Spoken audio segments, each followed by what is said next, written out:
Ipoh is a city full of art, history and coffee. So today we'll be walking around the city and exploring the best places this city has to offer.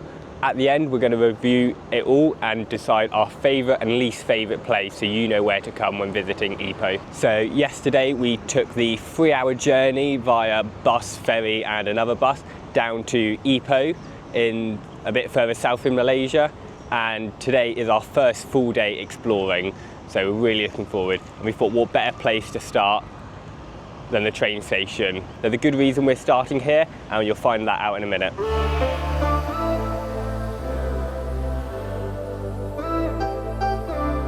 So the reason we're starting at the Ipoh railway station is it's actually the start of the Ipoh Heritage Trail, which is a walking trail that takes you throughout the city, showing you like the highlights of the whole thing, and each place has like a little sign that gives you a bit of history about the place, and it should be really fun, really informative, and hopefully learn a bit about the city. So Ipoh railway station was built between 1914 and 1917, and it's often described as the Taj Mahal of Ipoh, which is a bit of a stretch, but we haven't seen the Taj Mahal for real, so who are we to judge?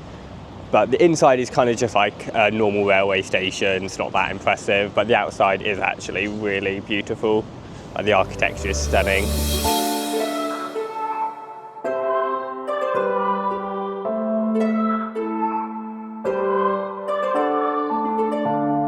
So far all the places have been really close together, but apparently it takes about 2 hours to complete the whole of the Heritage Trail.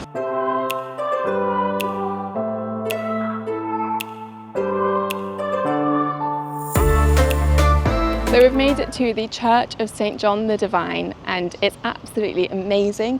I find it so interesting to see how different the churches here in Malaysia are compared to the churches we're used to at home. This was beautiful. It cost them $20,000 to make back in the day, which is crazy. Like with inflation, imagine how much that would be nowadays. When the Japanese occupied Malaysia, they saw the church as enemy property, so they looted it, got rid of all the valuables and used it as a storehouse. It was then later used as a noodle factory, and I think it has finally been converted back into a church building. It's locked, so we can't go inside, unfortunately. I would have been really interested to see how different the inside is compared to back home.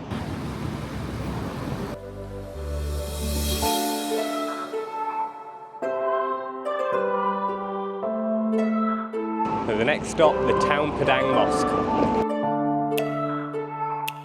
Hats are on. Take cover.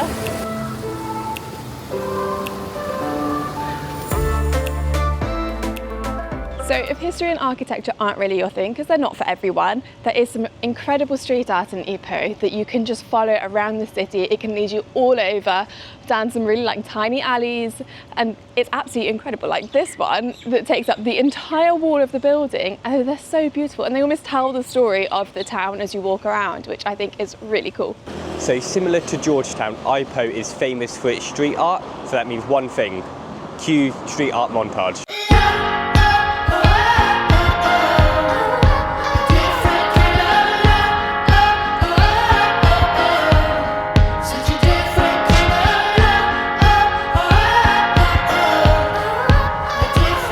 So the street art behind me symbolises how Ipoh used to be like a big tin mining town, and it's really cool to see how like they've embraced its history for its street art.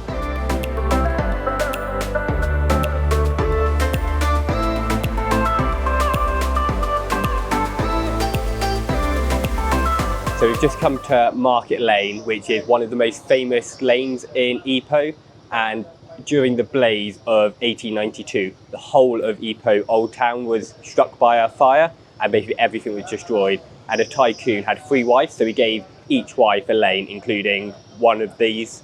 So it used to be filled with like brothels and casinos, but after World War II it got cleaned up. Now it's covered in beautiful street art and little like stalls selling things like potteries and fabric, and it's definitely a beautiful place to come.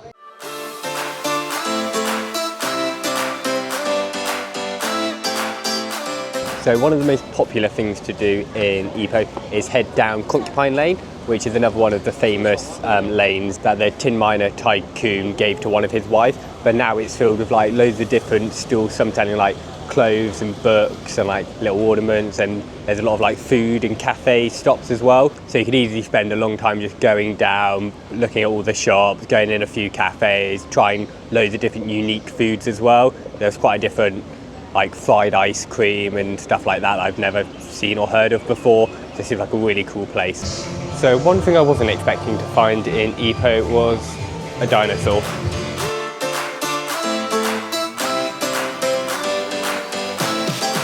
So we've just stumbled upon Kong Heng Market, which is like this cute little square filled with like lots of little shops selling little like jewellery pieces, like earrings and necklaces, and then a few bits of clothing as well. But it's literally feels like you're in the middle of the jungle. You've got like weird trees surrounding you, beautiful flowers. It's a really cool place to come. It's also out of the sun as well, so it's a lot cooler.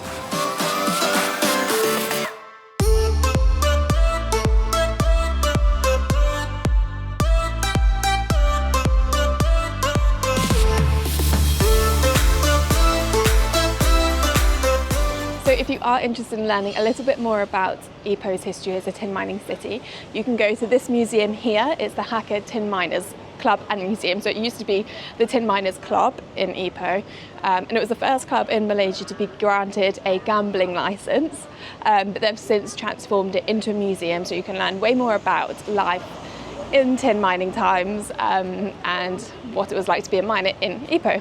If you're more interested in tea, this side you've got a museum about a Chinese herbalist who essentially became like a huge businessman, and his thing was tea. So, tea museums if you're interested. Oh. For how many days? 4 days. 4 days today? Today's First day. first day.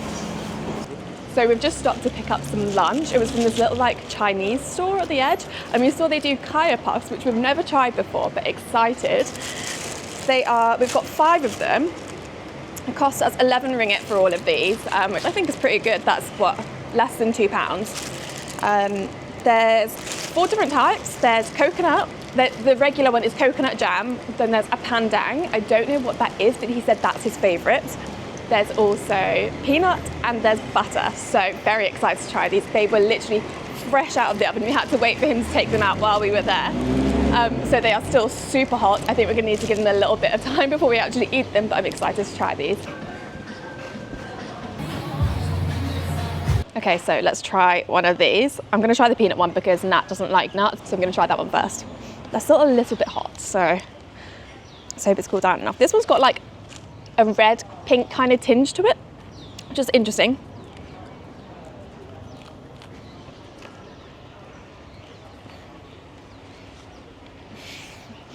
Very flaky, very buttery pastry. Pastry is delicious.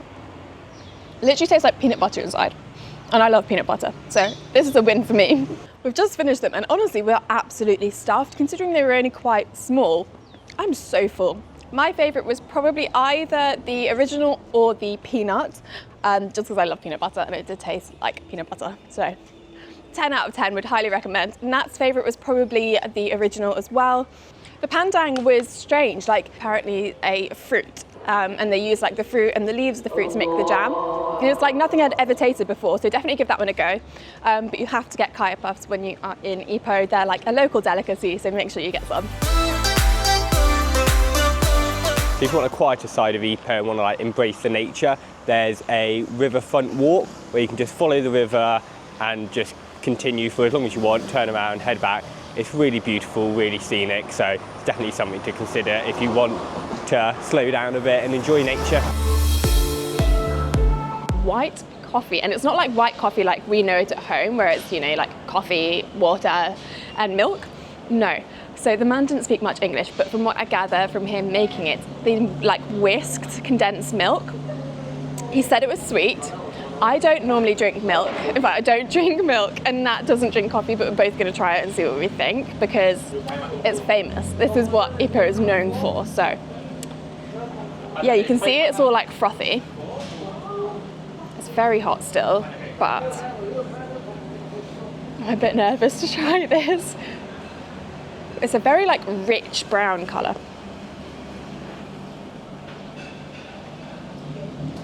Very sweet. Very smooth and silky though. And actually it's a really strong coffee, which I've struggled to find in Malaysia at all. I was literally having a whole rant earlier about how bad the coffee is here. But actually, that's pretty good. I clearly just wasn't trying the right coffee. So now it's my turn. This cost us £4.50. Well, technically £5 because they didn't have change, but I think that's less than £1. So hopefully that's a good price. But I've never drunken coffee before. Like, I don't like the taste of it at all. So I do like sweet stuff. So let's see. So good. So good. It tastes like coffee. Yeah, that's all I can say.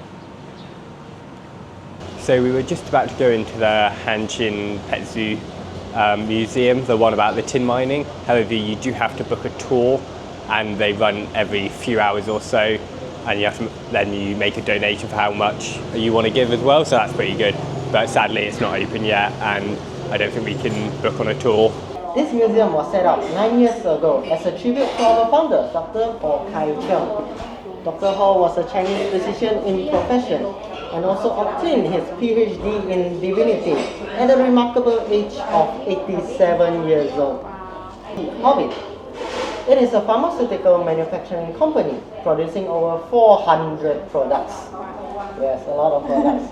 Primarily generic drugs. And we are proud to be Malaysia's largest pharma exporter, reaching over 50 countries worldwide. There's a lot of countries. We have two very old antiques, which are the staircases. One at the back that leads upstairs and one at the front that leads downstairs. These two staircases already have 130 years old. Wow. Yeah, so we have to take good care of these antiques. Yeah. When you're going upstairs, the staircases are very narrow and steep. Upstairs and downstairs, okay? So it is very steep, so you have to use the handrails when you are using that. And for safety purpose, only one person is allowed on the staircase at a time. We will be serving you 6 different types of wine hot tea at the counter here. Decided to come into the Hoyan Hall Museum. So it gives you the history about the Chinese herbalist. Basically created an empire of like some of the world's best tea, selling over to 50 countries now. So it's not just any tea, it's not just like a cup of tea that you have at home. This is like herbal tea. So he was very interested in medicine and Chinese like herbal medicine. So he created his own tea brand, he sold it on the streets, and then it just built and built and built, and it's said to cure like colds, indigestion, like all of these different like ailments from this tea. When he didn't have much money, he just had just enough. He cycled the whole length of Malaysia selling his tea in packets to coffee shops, to medical centres, and that just started this whole like empire that he created. He's still selling it today. His eldest son has taken over the company and is still selling for him.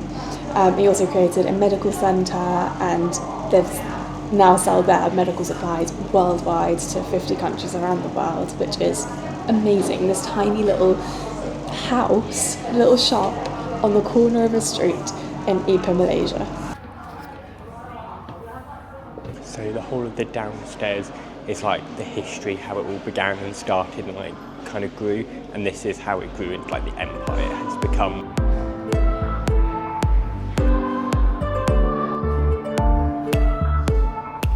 One thing we weren't expecting is apparently we're going to try some of the tea. I'm going to serve you a total of 6 types of Hoyan Ho tea. 4 types are hot tea and the other 2 are chilled canned drinks. Okay. So gold tea is good to reduce your body heat, preventing you from having mouth ulcer, sore throat, and also good for your digestion system. So we've got the gold tea. Herby, quite sweet actually. So we've just finished at the museum. It was quite small actually, but I loved the fact that they had like loads of original photographs and stuff all around it, and I loved actually being able to see the people that the stories and stuff are about. And at the end we got to try 6 different types of tea, which I was not expecting. It was just little samples. They had 4 hot and 2 cold, and they were so good. They were actually really sweet, and it was the actual herbal teas and even the original recipe that they created that are meant to fix all your ailments. So we'll see if I'm fixed. Maybe I'll need a little bit more for that, but Very interesting. We got told what each tea did, how many herbs, so some of them had like up to 28 different herbs in, and it was all free, which was amazing. We didn't have to pay for any of the samples, didn't have to pay for the museum. Highly recommend. So our next stop, because we didn't quite have enough tea at the last place, we've come to this really nice coffee shop. They also do food. I've only just started drinking mine.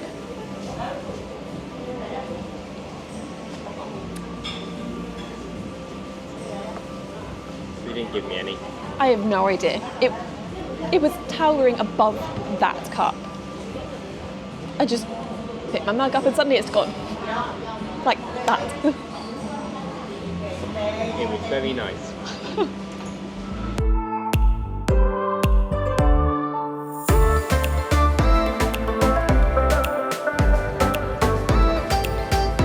So one thing to note if you're coming to Ipoh is that restaurants and things like that seem to close super early. It's about 7:30 now and we've been wandering around for the last hour trying to find somewhere to eat.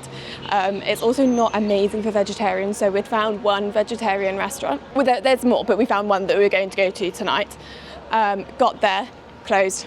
Even though it said online that it was open, so we've just been wandering around for the last hour trying to find somewhere. We've been to the new town, we've been to the old town, so make sure you do your research and go for dinner early. Everything also seems to be closed on a Monday and Tuesday evening. They seem to be like public days off, like we have the weekends, they seem to take Monday and or Tuesday off. Like, it's a ghost town. There's literally no one here. We've just made it back to our apartment. We've decided to give up with the search for dinner because we literally couldn't find anything, so we've ordered a grab. So we'll probably just end the video here. I would say my favourite thing to do in Ipoh is either the street art, where you can just like wander around the street, interact with the art. Some of it is really, really impressive. Definitely rivals Georgetown as one of the best destinations for street art. Or go to the Herbal Tea Museum, which you can do completely for free as well, because it was really interesting, really interactive, and you got free tea out of it. So they're probably two of my favourite things to do in Ipoh and would definitely recommend if you were here. Some of the things I didn't enjoy as much, the Ipoh Heritage Trail wasn't as interesting as I was hoping it would be. Like, a lot of it was just you look at the building, learn a little bit, and then walk a few meters to the next one. If you're into history and that's your kind of thing, you would probably love it. However, it's not really our kind of thing. And then also just trying to find somewhere to eat for dinner.